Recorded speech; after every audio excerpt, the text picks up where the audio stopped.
Good afternoon everyone, কেমন আছো সবাই? এই সবাই খুব ভালো আছো, সুস্থ আছো। এত বলে দাও গুড আফটারনুন। বলবে না কেন গো? কি হয়েছে? চুল টুল বেঁধে একদম সুন্দর করে সাজু করে নিয়েছি আমরা। আমাদের আজকে সকাল থেকে সব কিছু হয়ে গেছে, সবাই আজকে ব্যস্ত, হচপচ করে সব কিছু হয়েছে। চটজলদি স্নান করে নিচে এসে সোনার মাছটা ধুয়ে মাছ ভেজে আমরা ভাতুও খেয়ে নিয়েছি। আজকে এত তাড়াতাড়ি আমাদের সব কিছু হয়ে গেছে, তাই তো? আমাদের ভাতু খাওয়া হয়ে গেছে। ওদিকে ছোটো নামনা আজকে চিংড়ি মাছ নিয়ে বসেছে। আজকে হবে এঁচড় চিংড়ি, আর এঁচড় চিংড়ির এঁচড়টা আজকে আমাদের পিছনের গাছ থেকে নিয়ে আসা হয়েছে। বলো, বৃষ্টি পড়ছে না তো? বৃষ্টি পড়ছিল মাম্মা, এখন পড়ছে না, একটু আগে পড়ছিল।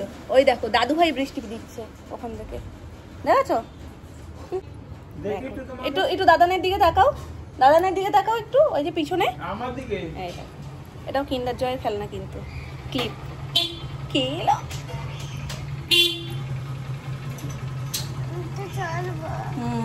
একটু চড়বে, ঢুকো না।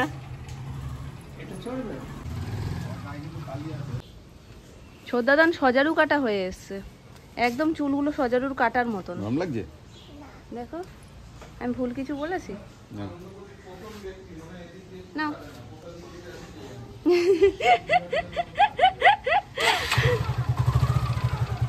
বলে আনন্দমল্লির প্রথম ব্যক্তি যে এখান থেকে চুলই কাটে না, কোথা দিয়ে কেটে আসে ভগবান জানে। সুমন আর বাপি গেছিলো দোকানের পর জামা কাপড় কিনতে। বাপির কিছু কেনা হয়নি, আমরা সবাই মোটামুটি টুকটাক কিছু কিনে নিয়েছি, কিন্তু বাপির তো কেনা হয়নি। তো ওই জন্য আজকে বাপি গিয়ে শার্ট প্যান্ট সমস্ত কিছু কিনে নিয়ে এসছে।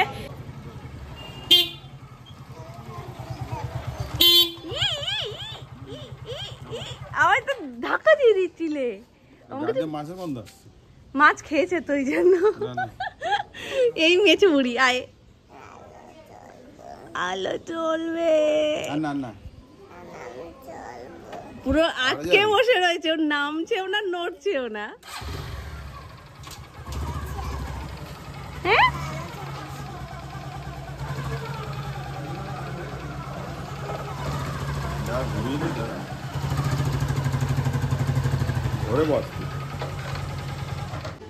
খুব কষ্ট। ওখানে বলছে কিনলাম না শুধু আমি, বাকি সবাই কিছু না কিছু জামা কাপড় কিনেছে। হ্যাঁ, সুমনের সত্যি কিছু কেনা হয়নি, তো আজকে ওর জন্যই কেনাকাটা করতে বেরোবো একটু পর। তো ওই জন্যই সকালবেলা থেকে না একটা তাড়া চলছে, সবাই যে যার মতন কাজ করছে। আমি এদিকে সোনারটা কমপ্লিট করে এখন পুজো দিতে যাব, পুজো দিয়ে এসে তারপরে খেয়ে দিয়ে আমরা বেরোবো। তো ততক্ষণে সুমন এসছে, এখন স্নান টান করে নিক, ও খাওয়া দাওয়া করে নিক। চলো, যখন এখন দাদানরা এসে গেছে আর আমার চিন্তা নেই। এতক্ষণ আমি ভাবছিলাম যে কাজ হয়ে গেছে, খাওয়া দাওয়া হয়ে গেছে, আমি যেতে পারছি না। কেউ একজন আসলে তারপর তার কাছে সোনাইকে রেখে যেতে হবে, এবার কেউই আসছে না। আর বাবাও বলছে যে তাড়াতাড়ি, আমি বললো যে তাহলে আমি চট করে যাই, স্নানটা করে এসে বসি। তো চলো, এখন বাড়িতে সবাই চলে এসছে, আর কোনো চিন্তা নেই, আমি চলে যাই। কাকার সাথে ও ঘুরতেও বেরিয়ে গেছে।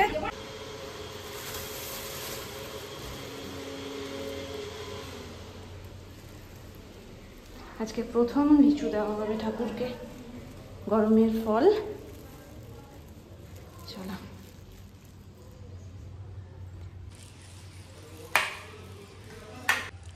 আজকে রীতিমতন আকাশে খেলা হচ্ছে, একবার মেঘ করে আসছে, বৃষ্টি হচ্ছে, আবার রোদ উঠে যাচ্ছে।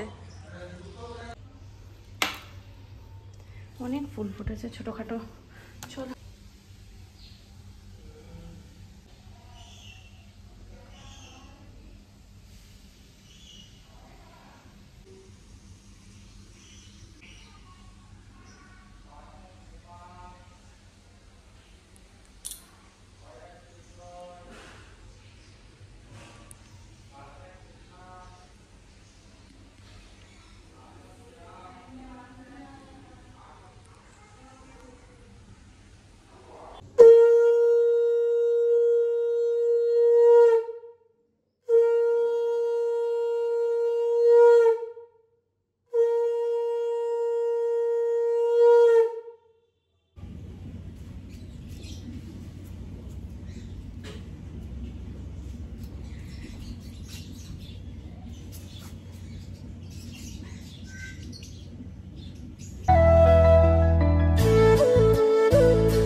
সব বেঁধে টেঁধে ঠিক করে দিয়েছিলাম, তুমি এরকম হয়ে গেলে কি করে? খুললো কে? দাদু। দাদু খুলে দিয়েছে, দুষ্টু বুড়ি কি দুষ্টু হয়েছে বলে দাদু খুলে দিয়েছে। দাদু খুলেছে না তুমি খুলেছো? মিথ্যে, তুমি খুলেছো। মামনি এলাম, সোনামা তো ওপরে চলে গেছে, একটু বলে দিও আসছি। আজকে একবার বৃষ্টি হয়, একবার বৃষ্টি থামে, শুধু এই হচ্ছে আজকে সারাদিন ধরে।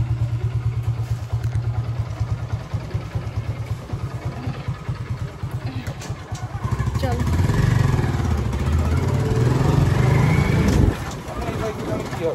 হ্যাঁ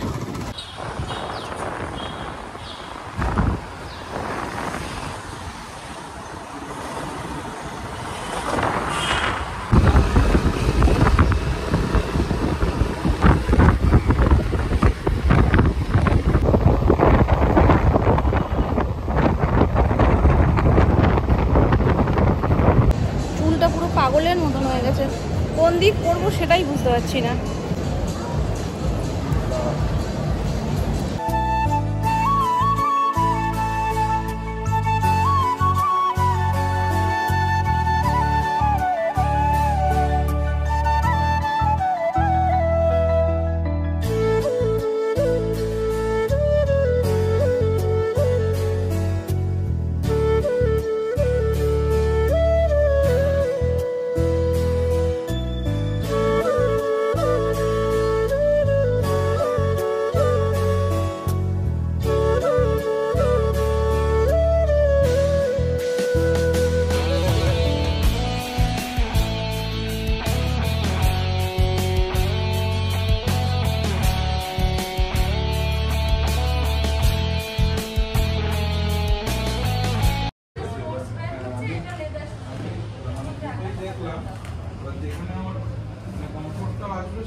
পড়ে গেছে গভীর চিন্তায় যে কোনটা কি নেবে না নেবে। এতক্ষণ ধরে আমরা চার মাথা এক জায়গায় হয়ে এটাই আলোচনা করছিলাম যে কোনটা নেবে, কোনটা বেশি ভালো লাগছে। তো এখন দুই ভাই মিলে সেটাই আলোচনা করছে, দেখা যাক কোনটা ফাইনাল হয়। এই মানে আমাদের শুজ এগুলো ডিটাচেবলই থাকে, তো আপনার কাছে যদি এরকম কোনো শুজ থাকে যে ডিটাচেবল আছে ইনসোলটা, সেটা অ্যাড করে নেবেন। আর সব থেকে বড় কথা আপনি বলছেন না একটু যদি লুজ লাগে আর যদি ইনসোল থাকে এটা ওটাই ওটাই ইউজ। ফাইনালি হয়ে গেছে নেওয়া, উডল্যান্ড থেকেই নেওয়া হলো। অনেক বিচার বিবেচনা করে তারপর একটা সিদ্ধান্তে এসছেন যে না ওটাই নেব, ওটাই পছন্দ, ওটাই নেব।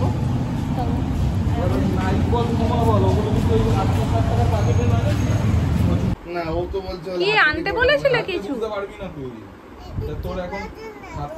চোখ বন্ধ করে আসো, চোখ বন্ধ, চোখ বন্ধ, হাত পাতো।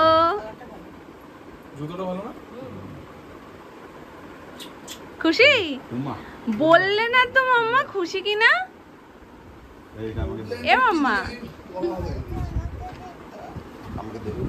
বলছে তুমি নিয়ে পালিয়ে যাও, নিয়ে পালিয়ে যাও।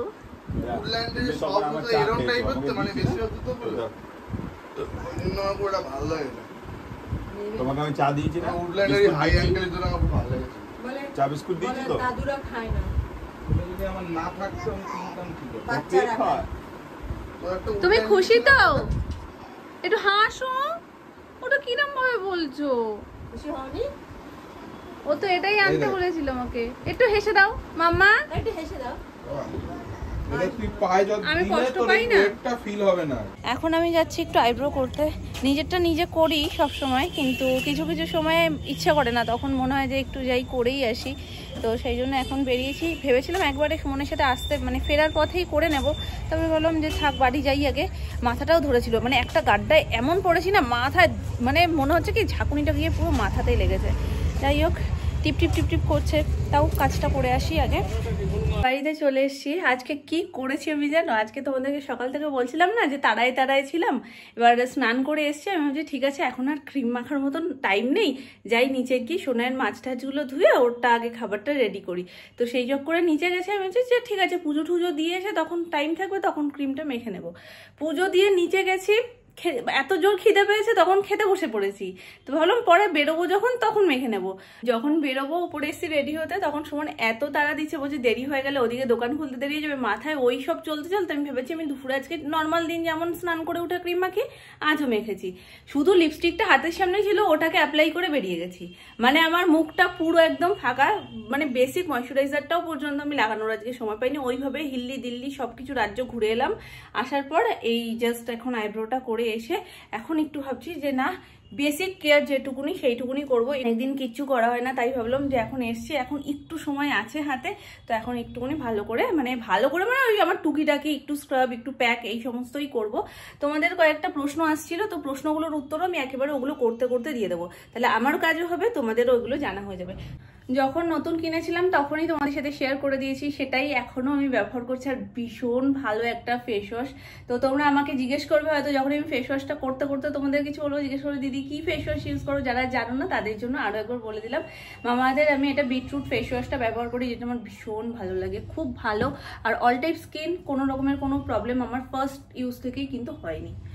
আর যেটা তোমাদের মেন প্রশ্ন সেটা হচ্ছে দিদি ওপেন পোরসের যে সমস্যাটা সেটা কিভাবে দূর করব।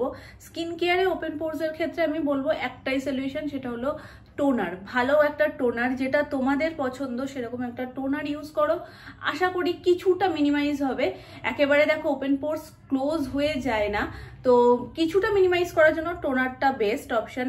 সেকেন্ড, ওটা যদি তুমি মেকআপের ক্ষেত্রে জিজ্ঞেস করছো যে ওপেন পোরসটা শো হচ্ছে মেকআপ করার পরেও মানে কেমন একটা লাগছে দেখতে, তো সেক্ষেত্রে বলবো খুব ভালো একটা প্রাইমার যেটা পোরসটাকে ক্লোজ করবে, দেন তুমি মেকআপটা করো, তাহলে আশা করছি সেই ওপেন পোরসের প্রবলেমটা অনেকটা কমে যাবে। তো এই হচ্ছে ওপেন পোরসের যে সমস্যাটা ছিল সেটা। আর এরপর আরেকটা জিনিস জিজ্ঞেস করেছো ব্ল্যাক হেডস কি করে রিমুভ করবে। সেটা টুলস পাওয়া যায় যেটা দিয়ে তোমরা ইজিলি ব্ল্যাক হেডস রিমুভ করতে পারবে। এটা ক্লেম করলো ইজি, এতটা নয়। ব্ল্যাক হেডস প্রচন্ডই জেদি টাইপের একটা জিনিস, যেটাকে যতই তুমি যাই করে ফেলো সহজে ক্লিন করা সম্ভব না। ফেসিয়াল করার সময় একমাত্র তোমরা ব্ল্যাক হেডস রিমুভার দিয়ে বা টুলসগুলো যেগুলো পাওয়া যায় সেগুলো দিয়ে ভালো করে চেপে চেপে রিমুভ করতে পারো। এছাড়া আর ব্ল্যাক হেডস রিমুভ ইজিভাবে করা সম্ভব না। তখন যেহেতু ফেসিয়ালের স্টেপ বাই স্টেপগুলো হয় আর অনেকটা মানে কি বলবো ওটা আলগা হয়ে যায়, তখন রিমুভ করতে সুবিধা হয়। ডাইরেক্ট তোমরা যখন ওই টুলস দিয়ে যতই খোঁচাখুচি ঘষাঘষি করো না কেন কিচ্ছু হবে না। নেক্সট, এই ডাব্বাটার প্রশংসা তো আমি যতই করি ততই মনে হয় কম। মোটামুটি হাফ হয়ে গেছে, এটা আমি বেশ অনেক দিন ধরে ব্যবহার করছি। এটা হচ্ছে বায়োকেয়ারের পাপায়া ফেস স্ক্রাব, এই যে। আর এটা আমি অনলাইন থেকে নিয়েছি, বহু আগে নিয়েছি, আমার কাছে লিঙ্ক নেই। তোমরা ফ্লিপকার্টে বা অন্যান্য অনলাইন স্টোরে কিন্তু বায়োকেয়ারের এই পাপায়া ফেস স্ক্রাবটা পেয়ে যাবে ইজিলি। তো এই যে নিয়ে নিয়েছি হাতে, ভিজে স্কিনের উপরেই ভালো করে আমি স্ক্রাবটা করে নেব। আর এটা একদম ফেসটাকে ড্রাই করে না, খুব ভালো সফট সফট একটা ফিল হয়ে যায়। স্ক্রাবও হয় আবার তার পাশাপাশি সফট সফট ফিলও হয়। কিছু কিছু স্ক্রাব হয় না যে অ্যাপ্লাই করার পরেই মানে ধুয়ে আসো সাথে সাথে মুখটা যেন টান ধরতে থাকে, এটা কিন্তু একদমই সেটা হয় না। তো চলো কয়েকটা ফেসিয়ালের স্টেপ আমি ফলো করে নিচ্ছি, ব্যাস। চটজলদি এর থেকে সহজ পদ্ধতি আমার কাছে আর কিছু নেই। তো ওই জন্য যখনই মনে হয় যে না বেশ কিছুদিন কিছু করা হয় না, তখন আমি এই বেসিক জিনিসগুলো করি, তাতেই ঠিকঠাক রেজাল্ট চলে আসে। তোমরাও কিন্তু এই সিম্পলভাবেই একদম পারফেক্ট একটা রেজাল্ট পেতে পারো, তো ডেফিনেটলি ট্রাই করে দেখতে পারো। আর একটা কথা যেটা বলতে আমি ভুলে গেলাম, যে হালকা যদি কারোর সবে সবে ব্ল্যাকহেডস হওয়া শুরু হচ্ছে তাদের কিন্তু স্ক্রাবটা খুব ভালো রকম কাজ দেবে, কারণ একদম স্টার্টিং এর দিকে কিন্তু স্ক্রাবেও অনেকটা কিন্তু ব্ল্যাকহেডস রিমুভ হয়। অলরেডি ব্ল্যাকহেডস প্রবলেম আছে তাদের ক্ষেত্রেও এটা অনেকটা লাভজনক, নতুন করে ব্ল্যাকহেডস জমা হতে দেয় না। এবার একটু মানুষ ফিল হচ্ছে, বাবা মনে হচ্ছে একটু হালকা লাগছে আমার। রোজ লুকটা তোমরাও একটু দেখো, পুরো মনে হচ্ছে না মুখটা পরিষ্কার হয়ে গেছে, মানে যা যা ধুলো যাবতীয় যা আমি বয়ে নিয়ে এসেছিলাম সমস্ত কিছু ত্যাগ করে এসেছি। যাই হোক, এখন আমি একটু চেঞ্জ করে নেবো চটজলদি, তারপর একটা ফেস প্যাক অ্যাপ্লাই করব। তো এখন ব্যবহার করছি আমার সব থেকে বেশি প্রিয় যেটা, সেটা হলো উপটান ফেস মাস্ক। এটা সত্যিই ভীষণ ভালো, যাদের ট্যান পড়ে গেছে তাদের জন্য তো খুব খুব ভালো। আর পাশাপাশি যারা স্কিনে হালকা একটু গ্লো চাইছো, হালকা কি ভালো গ্লোই এনে দেয়, স্কিনটাকে ব্রাইট হতে সাহায্য করে, সফট ফিল করায়। তো সব দিক থেকে আমার মনে হয় উপটান ফেস মাস্কটা খুব ভালো। আর তার সাথে আমি একটা নিয়েছিলাম, মানে এই একই সাথে দুটো নিয়েছি, ভিটামিন সি ফেস মাস্ক। ওটা আর এটা যদি আমি কম্পেয়ার করি তো আমি বলবো এটা বেস্ট। ওটা আমার মানে ধরাই রয়েছে, কিন্তু এটা আমার অলরেডি শেষ, প্রায় একটুকুনি আর রয়েছে। তো এটা আমি অনেকবার ব্যবহার করেছি। চলো এটাকে আমি চটপট করে অ্যাপ্লাই করে নিই।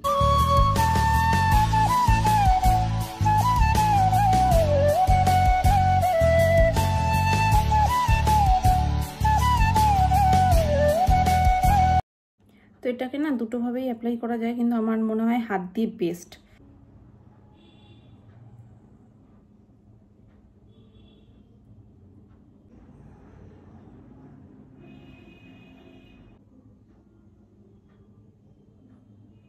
সেমি ড্রাই হওয়া পর্যন্ত জাস্ট একটু ওয়েট করতে হবে। সময় যদি ধরো তাহলে মিনিট 10 কি 15, 12 থেকে 15 মিনিটের মধ্যে একদম মানে সেমি ড্রাই হয়ে যায়। আর বেশিক্ষণ রাখলে বেশি ড্রাই হয়ে যায় আর রিমুভ করতে প্রবলেম হয়। তো সেমি ড্রাই হলেই রিমুভ করে দেওয়াটা বেস্ট অপশন। তো চলো মিনিট 15 আর এখানে থাকবো না, আমি এখন নিচে যাই পুচকুটার কাছে। এছাড়া এই অবস্থায় আমায় দেখলেই ভয় পাবে। ব্লিঙ্কিট থেকে অর্ডার আসছে, আর এটা দেখানোর কারণ হচ্ছে এই যে নামটা আমার বাবার নামের সাথে মিল, যে ডেলিভারি বয় আসছে। আর এই দেখো পাশের বাড়ির এই যে শুভদাদের, হ্যাঁ হ্যাঁ আম তো দেখতে খুব সুন্দর হয় কিন্তু খুব টক। কিন্তু এরকম তো দেখতে আগে লাগলো না। হ্যাঁ টক না, হ্যাঁ হ্যাঁ ঠিক ঠিক, আম মিষ্টি হয়, আঁশ হয় নাকি প্রচন্ড, কিন্তু দেখেই মন ভরে যায় বলো। একদম মাথাটা লাল, মাঝখানটা হলুদ, নিচটা সবুজ একদম। না আছে, মাইক্রোওভেনে আছে, দিচ্ছি দাঁড়াও। এই যে আমগুলো কি সুন্দর না দেখতে বলো, মন ভরে যায় একদম। আর তোমরা না, যার জিনিস সে দেখালেই সব থেকে বেশি ভালো হবে, ওই জন্য সেই দেখাচ্ছে এসে। দেখ পরে ওদের জুতো উঁচু পাশে না, এগুলো উঁচু দেখছি ঠিকঠাক হবে, একদম পরে ঠিকঠাকই পরে এনেছি। আবার এখানে তো ঠিকঠাকের কোনো প্রশ্ন নেই। একটু উডল্যান্ডের জুতো এইটা কি মজা হলো তো, এই দেখো এইটা দেখো মানুষগুলো দেখো না, মানে ও জঙ্গলে পাহাড়ে যেখানে খুশি সেখানে উঠবে, বুঝলে তো, সব ভেবে চিন্তে একেবারে নিয়েছে। খুব ভালো হয়েছে জুতোটা, কিন্তু হাইট যায়, এমনিতেই লম্বা মানুষ আরো লম্বা হয়ে গেছে। আমি এবার কি পরবো আমি নিজেই বুঝে উঠতে পারছি না, জানো তো। একদম ভালো হয়েছে, ঠিক আছে। বলো কি বললো তুমি? ধাক্কা লাগে তাইলে তারে খাইছে। দেখে হাঁটতে পারে না, আমাদের থেকে দূরে দূরে হাঁটবা, কারণ একবার পা দিয়ে চাপা দিলে ব্যাস তার পা শেষ, সে আর হাঁটতে পারবে না। এই শোনো না, তুমি হাঁটছো তো, তুমি সামনে আর পেছনে কিছু একটা গার্ড নিয়ে নাও। সত্যি সত্যি আমাদের পায়ে লাগলে তো আমরা হাঁটতেই পারবো না, আমরা ঘুরতেই পারবো না, তার থেকে গার্ড নিয়ে ঘোরা ভালো। কি গার্ড জানো বলে সাহেব, তোর গাড়িতে লাগিয়েছিস কি গার্ড জানো বলে? এখন জুতোটার চুলচেরা বিশ্লেষণ হবে। ব্যাগ ভর্তি মালপত্র সব চলে এসছে। কি কি চলো তোমাদের দেখিয়ে দিই। চিপস অর্ডার করেছিলাম দুটো, এই কুকুরের দুটো ফ্লেভারই, এটা তো খুব ভালো খাই আর এটা নতুন। আর মামুনি অর্ডার করেছিল শুকনো লঙ্কা, এই যে ডাল 2 কেজি, আর 5 ফোড়ন, এটা আমি সোনাইয়ের জন্য অর্ডার করেছিলাম। আর হলুদ গুঁড়ো, এই যে সাবান, এই দেখো গাছের এঁচড় চিংড়ি হয়েছে আজকে। ওবেলা হয়নি, রাতের বেলায় হবে বলেই মামুনি পরে করেছে, আর ওবেলা মাছ ছিল, তো ওবেলা মাছ দিয়ে হয়ে গেছে, আর এবেলা এই যে চিংড়ি দিয়ে হয়ে যাবে সবার। হেভি দেখতে হয়েছে কিন্তু কালারটা দারুণ হয়েছে, খেতেও বলছে ভালো হয়েছে। গাছ পাঠা তো এমনি বলে না, এই জন্যই বলে।